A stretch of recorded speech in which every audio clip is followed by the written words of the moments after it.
you kind of need to look at each work assignment and each individual work entity and try to focus on some things that might pertain to them specifically. So when you lump everything together as all, it kind of gets washed out. So what, how would you, So the water could be, if it's A and B, do you put all, or do you put A and B? Well, if it's something universal like weather, Yeah. you know, it's gonna affect everybody. Right. You know, is it gonna be hot, dry, or cold? But if you've got people in hazmat suits, it's just pertaining to them, Okay. you know? So the other thing to think about is if you put all, do those all apply to the staging area? Yes. You know what I mean?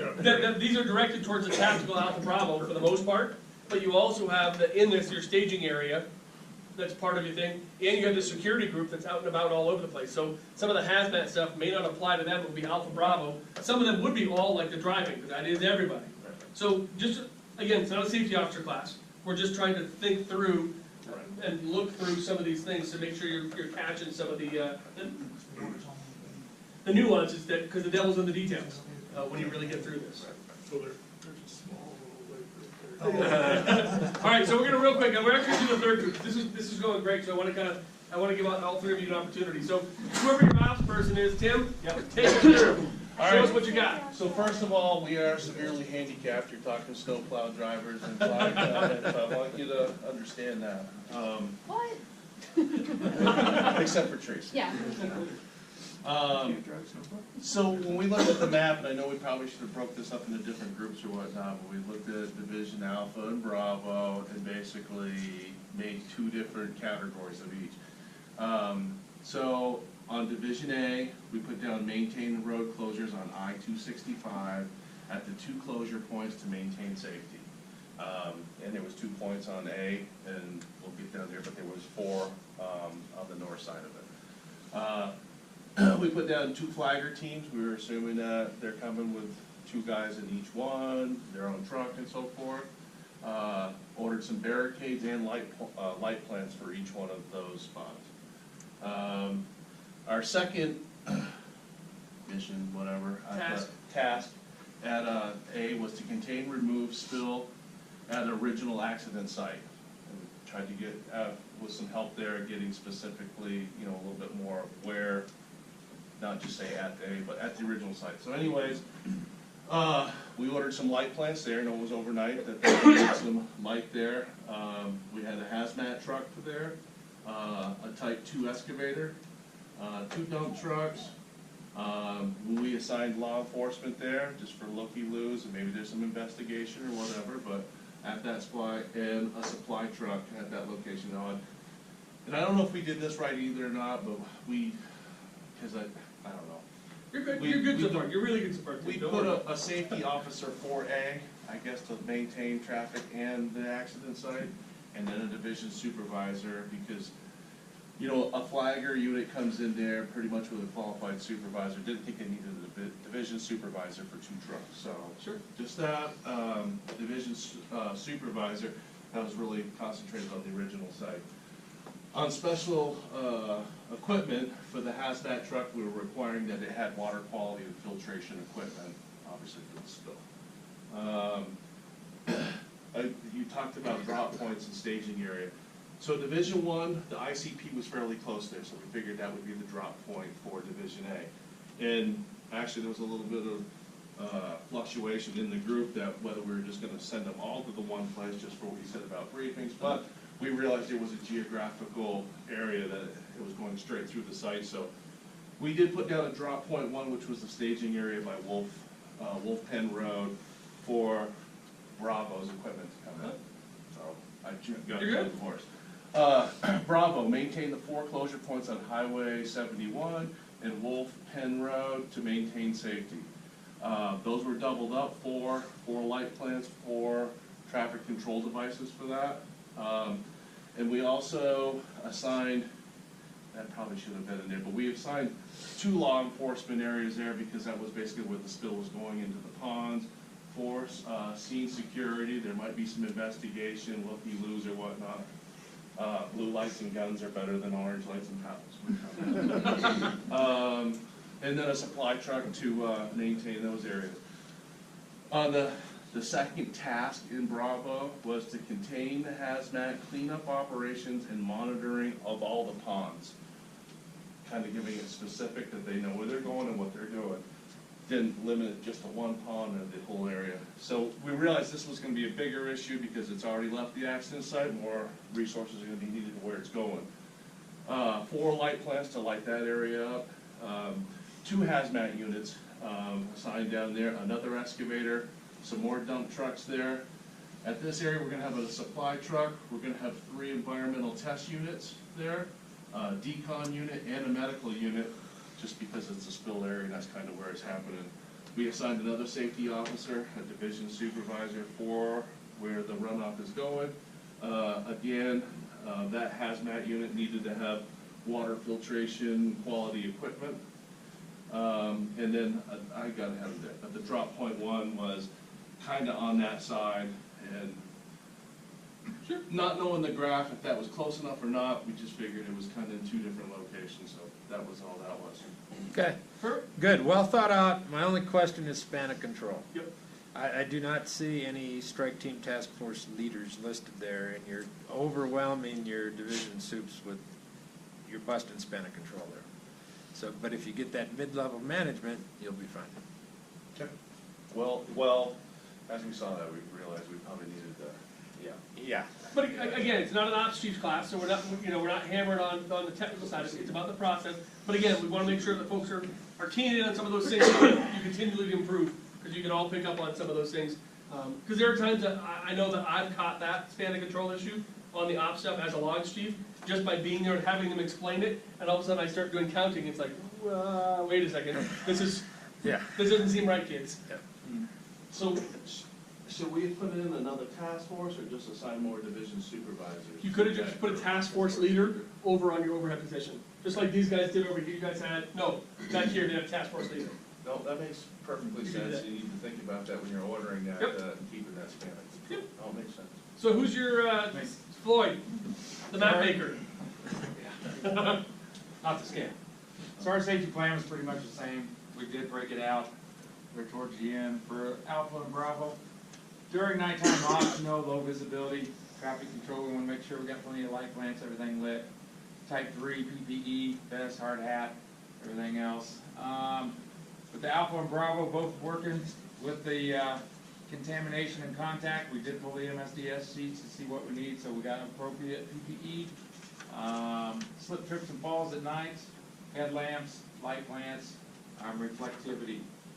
For Bravo Company, working on the other side by the ponds, we have the water and drowning, that's where we listed our PFDs. I'm working by the water in 2-man teams within 50 feet of the water, just to keep an eye on each other.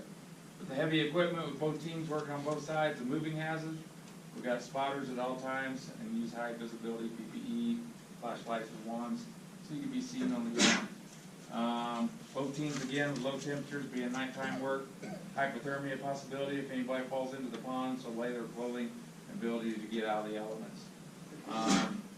Both teams with heavy lifting with the carbon filters, pumps, things like that.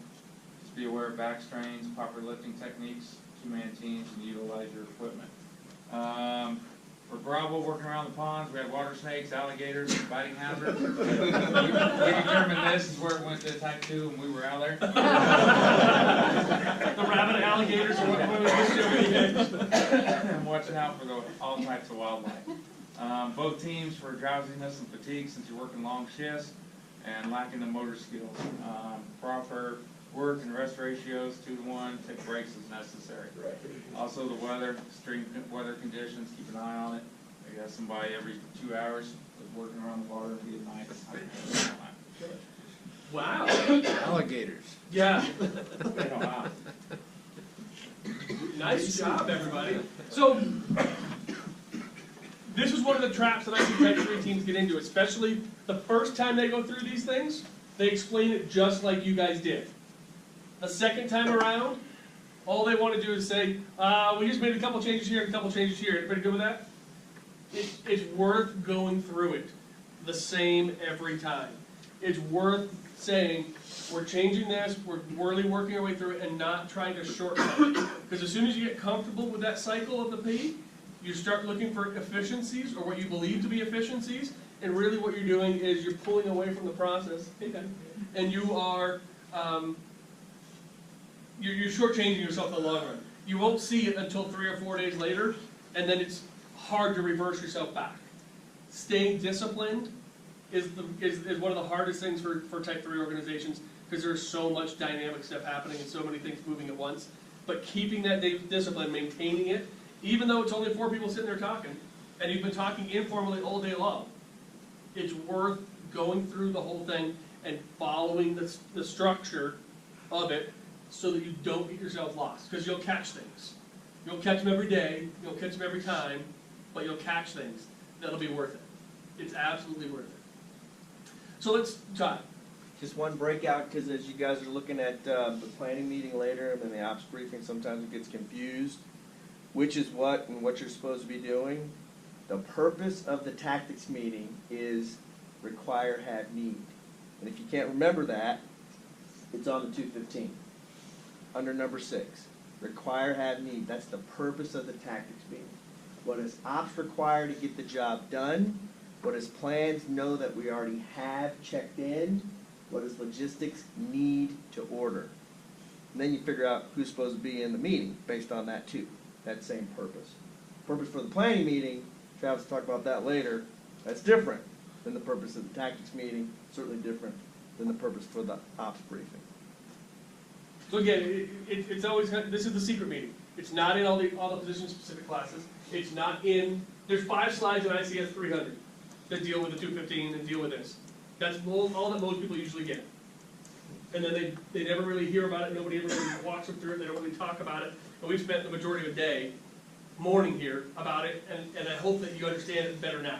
That you really have a little bit deeper understanding of why it's important to not shortcut it, to go Well, through all you of gotta it. have a good foundation, and this is where it starts. And if you mess this step up, the rest of it's irrelevant. And it's funny, because we spend tons of time on the planning meeting, we spend tons of time on the ops peer briefings, and all these other classes, and never talk about this, when this is the underpinning of the whole thing.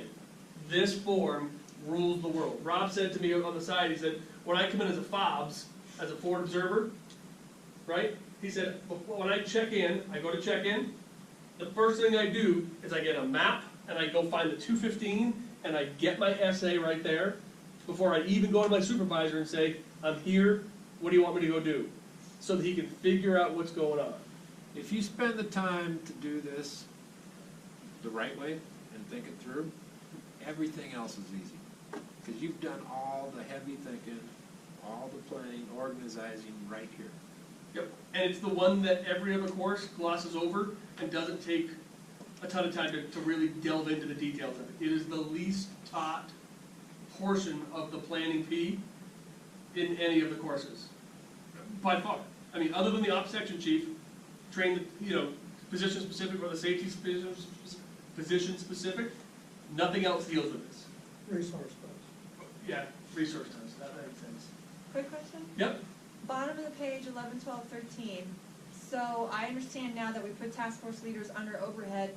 I was under the impression that that slash was for looking at our span of control. So if I've got 12 on the top, what is that bottom section for if not task force leaders? So that, I'm confused now about what that. task forces. If you're, How really many- strike teams. It really isn't meant for unless you would have to call out what you want your task force to be. So if in your top thing, if you wanted to order a task force, a specific task force, in the resource, in box 6, the verticals things, you would have to write task force, 2 dozers, 3 loaders, and a dump truck. In the little box. In the vertical box. Okay. If you were gonna order things as a task force, Yeah. and then when you came down, it would be below the slash, because it would be a task force or a strike team, but you would have to spell out what it is. So above the slash would be how many of the Individual resources. So let's say 7. Yep. And then underneath is a 1. Yep. Got it.